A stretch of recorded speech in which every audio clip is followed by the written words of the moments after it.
Ауылдан қалаға бара жатқанбыз. Рөлде мен отырмын, жанымда жеңгем, ағамның әйелі. Жеңгемен екеуміз бұрыннан бір-бірімізге ерекше көзқараспен қарайтынымызды сезетінбіз, бірақ ешқашан тыйым шекарасынан аттап көрмегенбіз. Сол күн ерекше болды. Жол ұзақ еді. Машинаның іші тым-тырыс. Радиодан баяу әуен ойнап тұрды. Жеңгем еріндерін жалап қойып, көзін жұмып терезеге қарады. Қысқа көйлегінің етегі тізеден жоғары көтеріп кеткен. Аппақ санына қарап көзім түсіп кетті.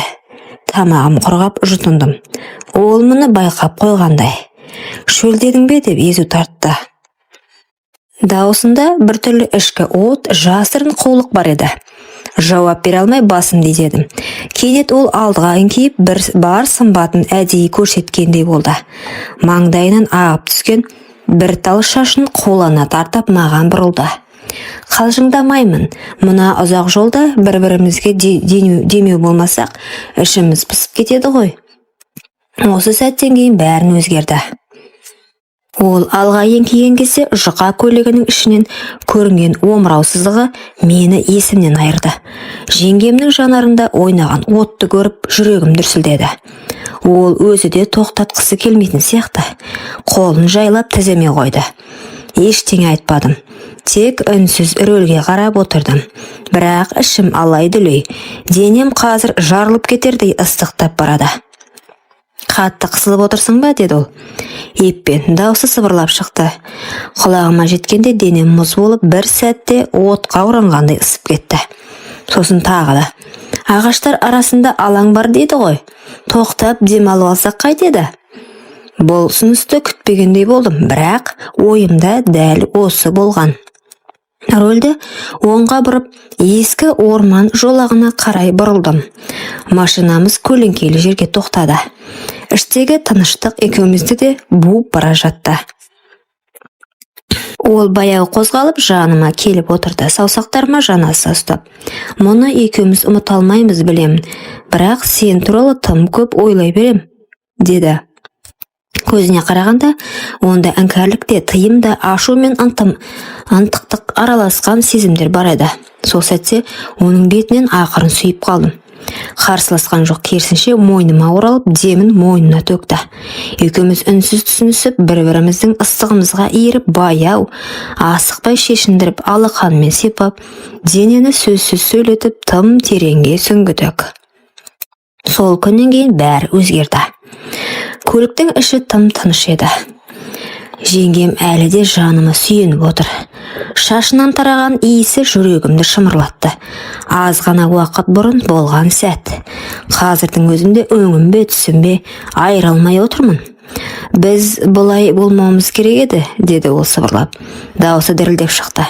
Бірақ беті әлі де менің иығымда. Аяқ киімінің ұшы шөпке батып кеткен. Көйлегі мыжылып қалыпты. Мен үндемедім. Қолымды оның жамбасына қойып, жай ғана сипадым. Бұл жауап емес. Бұл қимастық еді. Саған сендім, бірақ өзімді ұстай алмадым. Мен де тек сен болдың көз алдымда. Басқаның бәрі өшіп қалды. Жеңгем орнынан тұрып, көйлегін түзеп, айнаға қарап шашын реттеді. Бірақ көзі әлі де менде. Ішінде не жатқан оқи алмадым. Сезім бе, өкініш пе, әлде екеуі бірдей ме? Ағаң білсе не болады, деді ол ақырын ғана. Білмейді.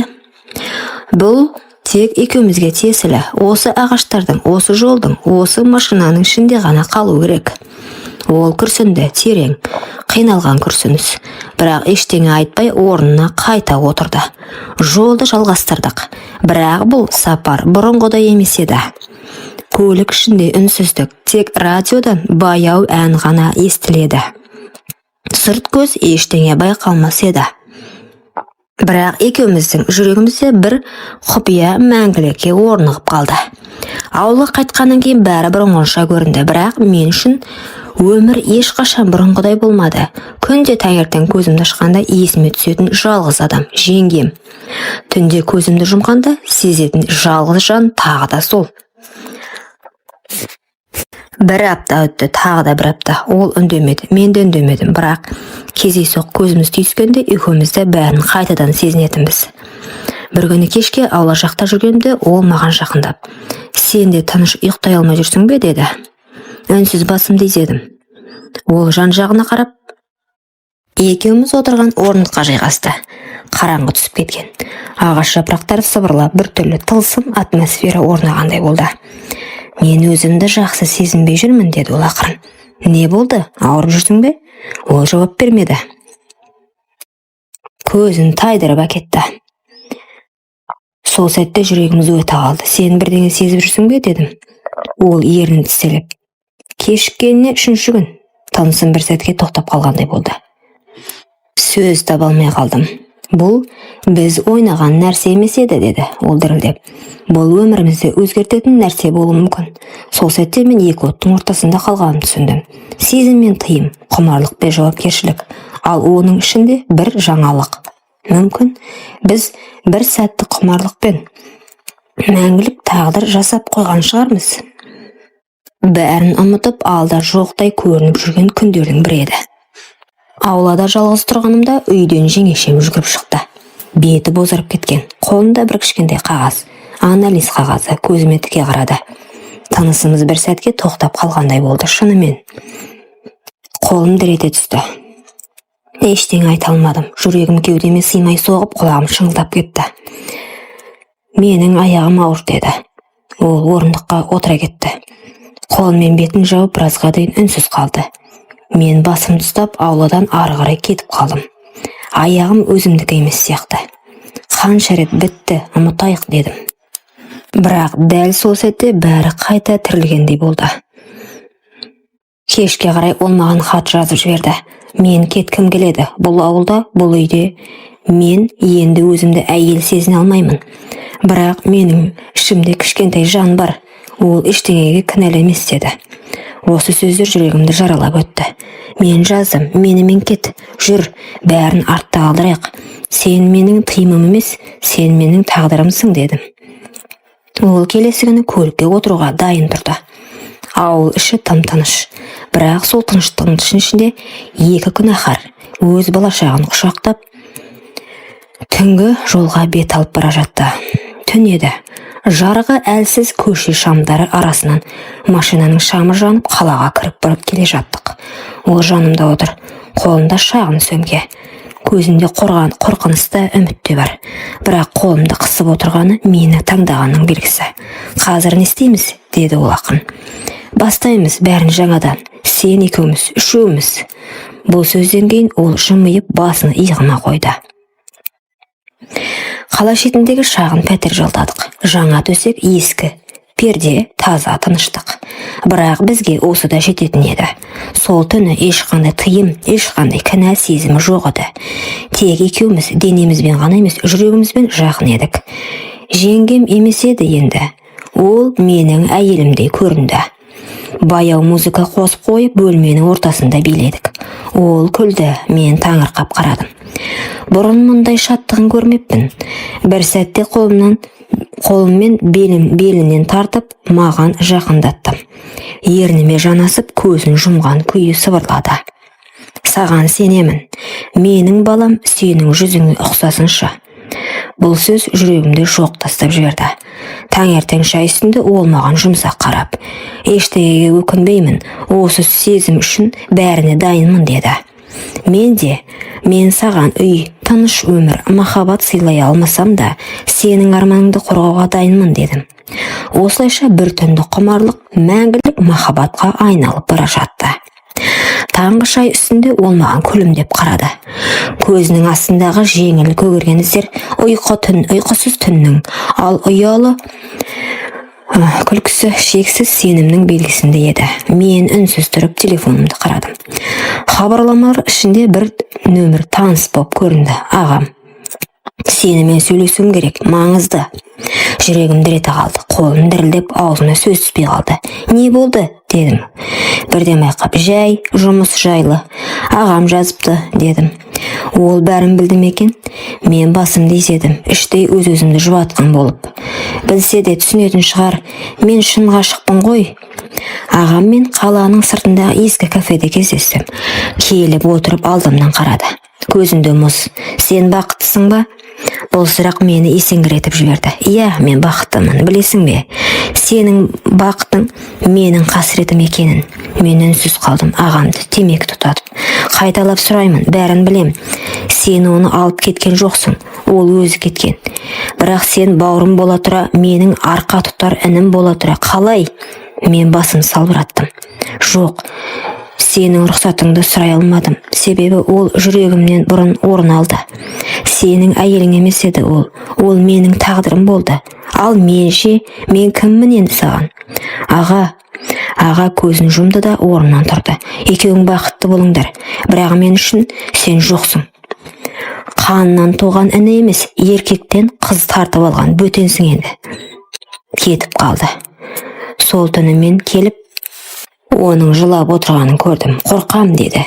Ертең сен де мені жек көріп кетесің бе деп. Мен құшағыма алып, жоқ, біз күнәдан емес, жүректен басталдық. Бұл махаббат күнәнің тасасындағы жарық. Сол күннен бері біз тыныш өмір сүріп келдік. Жеңгем ауырлап қалды. Жүктілігі 4-ші айға таяп қалған. Іші шығып, көзі жайнап жүр. Бала екеуміздің үмітіміз секілді. Бірақ бәрін бұзған бір ғана адам. Кешке жақын сыртқа есік қағылды. Ашсам ағам. Қара көзілдір сіресіп киінген, қасында 2 бөтелкелес досы. Кірді де төрге өтпестен бұрын. Солай ма? Міне, менің әйелім, ішіңде бауырымның баласы. Ал менше, қайда қалдым? Мен алдынан кесе көлденең тұрдым. Енді кеш, ол сенің әйелің емес, ол менің жүрегім, дедім. Жүрек дейсің бе? Сен бауыр бола тұра, мені сатып кеттің. Қалай еркек болып жүрсің? Әйел тартып алған. Жеңгем ішкі бөлмеден естіп қалып сыртқа шыға келді. Қорқыныштың көзі бақырайып кеткен. Аға, өтінем, балаға тиіспеңіз. Балама? Деп күліп жіберді ағам. Мен оны балам деп қабылдамаймын. Ол бетінен ұрып жүрмекші болды, бірақ мен кеудесінен итеріп тоқтаттым. Шық, бұл жерден сенікі емес. Сен сүймеген әйелді мен сүйдім. Сен жоғалтқан адамды мен таптым. Ағам тістеніп қарады. Ертең сен де бәрінен айырыласың, өмір бәрін орнына қояды, деді. Дір-дір етіп есікті тарс жауып кетіп қалды. Түн, жеңгем менің құшағымда. Бәрінен қорқам, деді. Қорқпа. Бұл жолы ешкім сені менен тартып ала алмайды. Күн өткен сайын жеңгемнің іші ауырлай берді. Ұйқысы қашып, іші тас сияқты болып, қатып қалған сәттер жиілей түсті.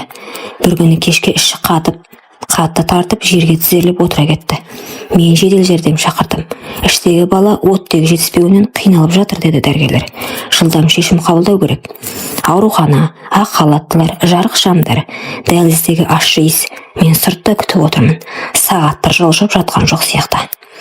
Ақыр бір мейірбике шығып, құттықтаймын, ол бала. Бірақ не, дедім, орнынан атып тұрып. Анасының жағдайы ауыр, жатырынан қан тоқтамай жатыр. Біз қолдан келгенін жасап жатырмыз, деді. Жер айналып кеткенде болды. Құлағымда тек жеңгемнің дауысы жаңғырып тұр. Сенің жүзіңе ұқсасыншы. Арада 2 сағат өтті. Дәрігер шықты. Жүзінен ақ бәрі белгілі болды. Өкінішке қарай, анасы өмірмен қоштасты, деді. Бала аман, бірақ шала туған. Көп күтім керек болады. Мен сандалып қалдым. Қуаным керек пе? Әлде жылауым керек пе? Бір аптадан кейін мен баланы құшағыма алып, зират басында тұрмын. Қолымда махаббаттан қалған жалғыз естелік. Ал алдымда оның топырағы жаңа ғана суарылған беті. Таныштық. Кешір мені. Сені шын сүйдім. Бірақ қорғап қала алмадым. Құрметті оқырман, өмірден алынған шынайы оқиғалар ұнап жатса, лайк, комментарий жазып қолдап кетіңіздер. Менің каналыма тіркеліп кетуіңізді ұмытпаңыздар. Келесі кездескенше